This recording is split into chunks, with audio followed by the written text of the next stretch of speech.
From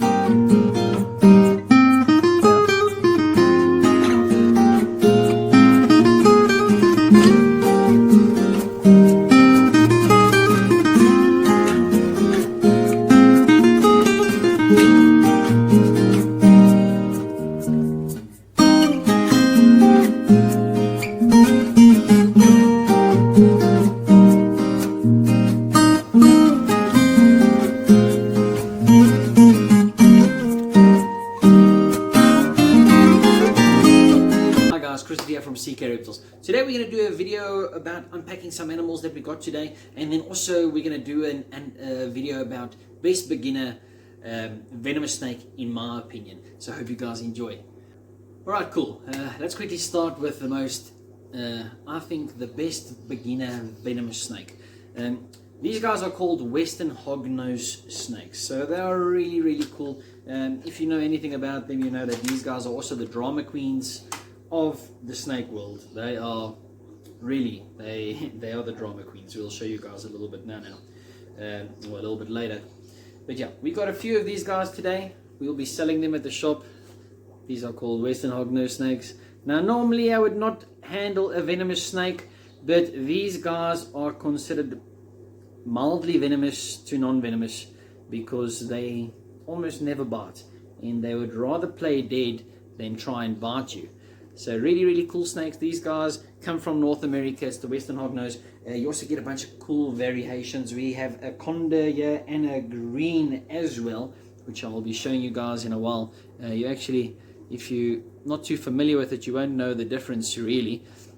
But yeah, look at these amazing guys. Really cool snakes. Now these guys will feed on pinkies, mice, and they would also eat stuff like boiled eggs, stuff like that, and they grow to about 60 centimeters, not too big. I have seen one a little bit bigger, but not really much. They do get a little bit fatter, but like I said, these guys do play dead. If you just irritate them just enough, then they would play a little dead streak. I'm trying to get him to do it, but this one's too excited to be out of the little box that he came in, and these guys as well. Let's quickly show you another one that just played dead for us now. Let's see if we can get this one to act as if it's gonna die, because it must be so horrible being kept in the perfect living conditions. You know, it's like these snake win the lottery when they come to us, because we really do look after our animals. So yeah, this is a conda, if I'm correct, and the other one is a green. I don't know, this is a green and the other one's a conda. So really cool snakes. Look at them. These guys do have venom glands, and they are rare fanged. Also, these guys wouldn't inject you. They would most likely have to chew on you to get any venom into you. But like I said, I would not normally handle a venomous snake at all, only with the tongs or a hook or something like that. But these guys, because they are considered basically mildly venomous, and they really bite, and they would really have to chew on you to get any venom into you. This is why I think these would be an ideal, sorry about that, these would be an ideal first beginner reptile when it comes to venomous snakes. Just to give you a little bit of an idea that you are working with something venomous, and then try and keep it. You know, I always used to tell people in the beginning when people ask me, how do you start with venomous snakes? And I would always say, get a yellow anaconda, because yellow anacondas bite a lot. So you would play a game with it, that you would try and handle it with a hook, and as soon as it tags you, then game over, you're dead. No coming back from that. And then as you start learning how to handle your yellow anaconda, you'll start getting used to the snake behavior kind of a thing.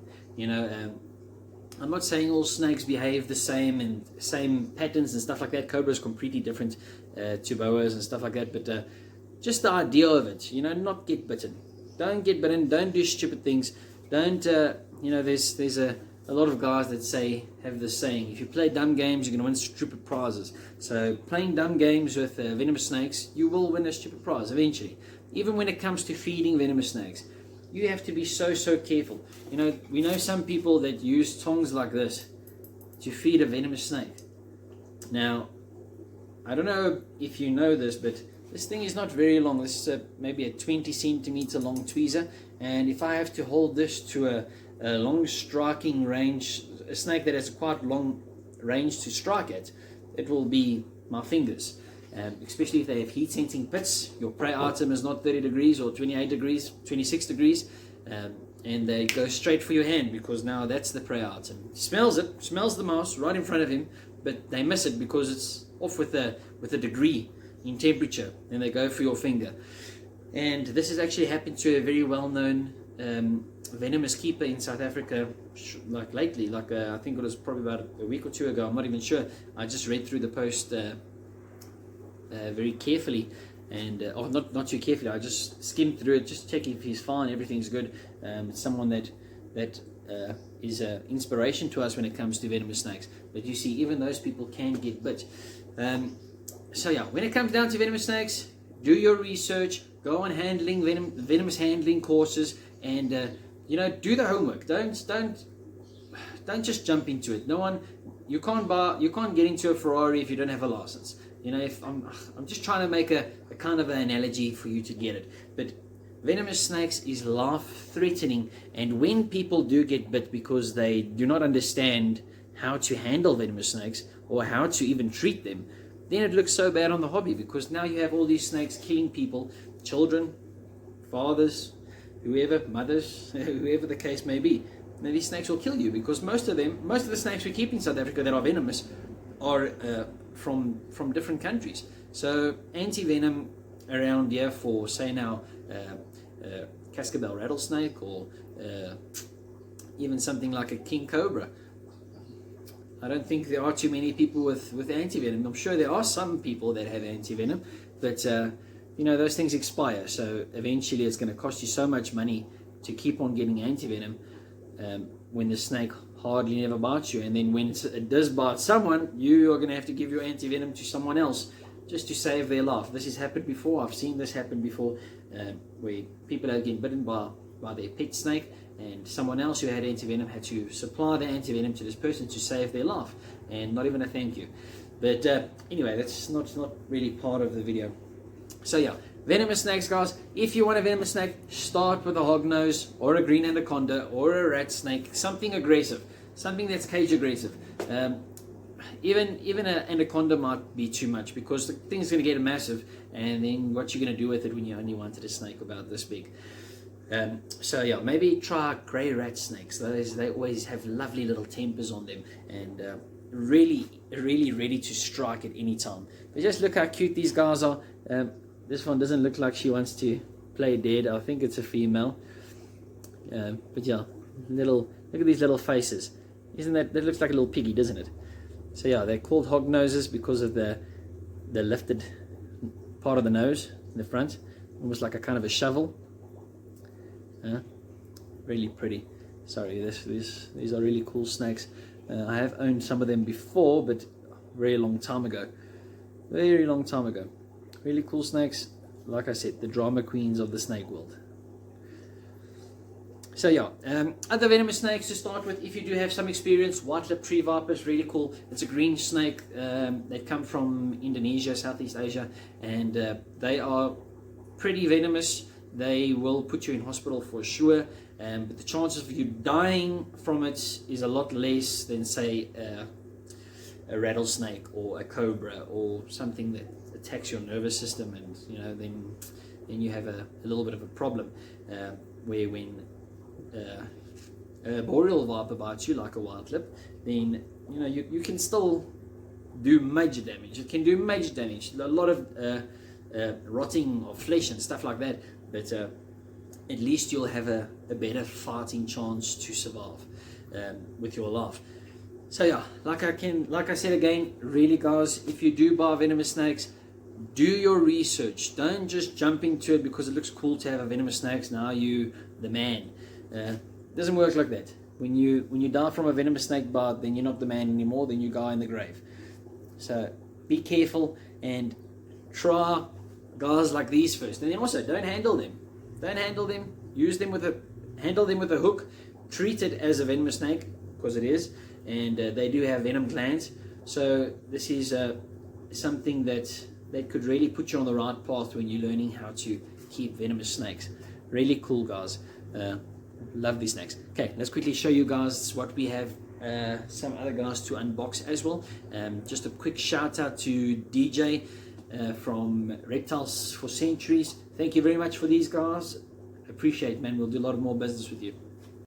Oh yeah, before we stop, I just want to quickly show you guys what I meant when I said they like playing dead. So this is one now that is trying his luck to play as dead as possible. They also musk on you, so they basically poo on you. Okay, he's trying to come back alive now. There you go. It's like a zombie snake. There you go. This is now acting dead, or trying to. They do put on much more of a show, but he seems to be pretty chilled. Really trying to open up his mouth and put out his tongue. So snakes that do this in the wild by us here in South Africa are wrinkles. They also play dead, so watch out when you see a black snake that looks like a cobra and spits.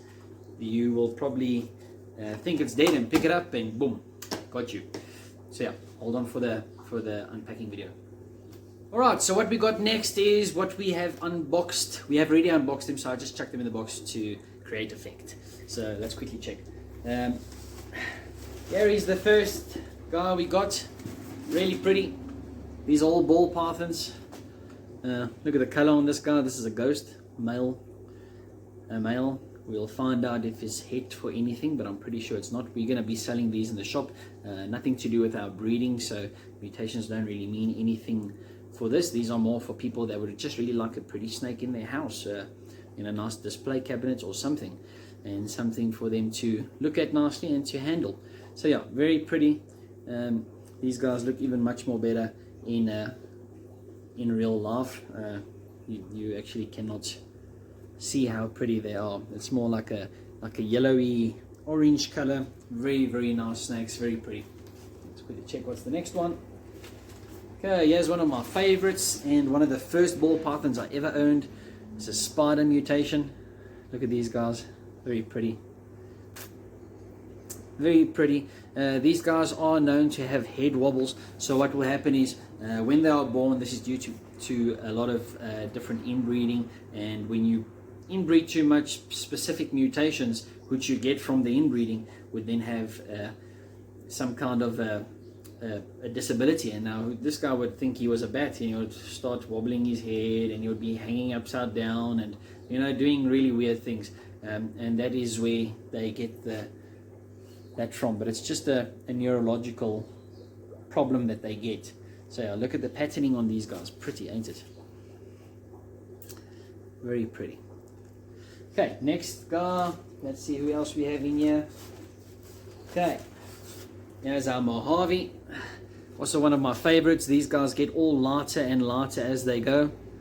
As they get older, they get much lighter, almost like a grey black color. Really, really pretty snakes. I love the mutations. You also get a super form of this. It's a super Mojave. It's like a whitish snake.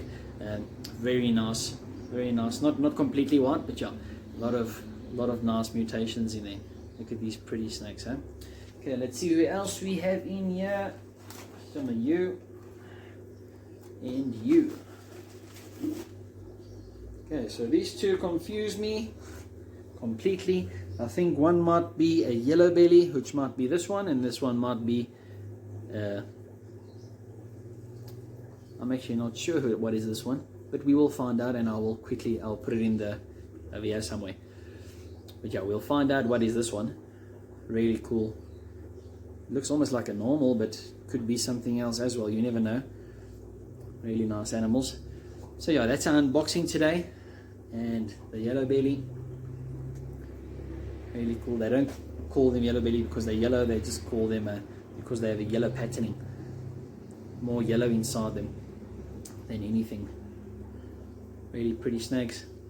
So yeah, these guys are a little bit cold from the traveling, so we're going to quickly chuck them in the new enclosures, and where it's nice and warm, about 32 degrees, between 32 and 31 degrees.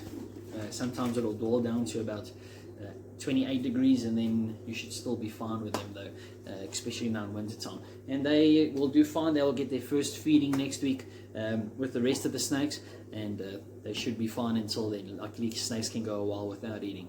So yeah, hope you guys enjoyed this, and as always, please like and subscribe. Hit the doorbell for any notifications if you guys would like to see anything more that we do.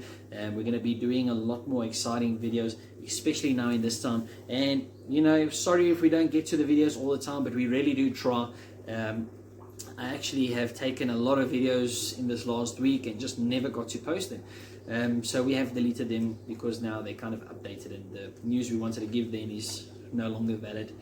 So yeah, hope you guys enjoy that, and like I said, stay safe. If you want to play with venomous snakes, do something really mildly venomous, something that won't kill you, and something you can learn with, and also have fun while you do it. You know, keeping snakes is not just because of what they look like and it makes you this cool guy or whatever. It's for the beauty of it, for the beauty, and because you're having fun. And this is why we keep them, because we love them, we have fun, and that's all that matters at the end of the day. Hope you guys enjoy.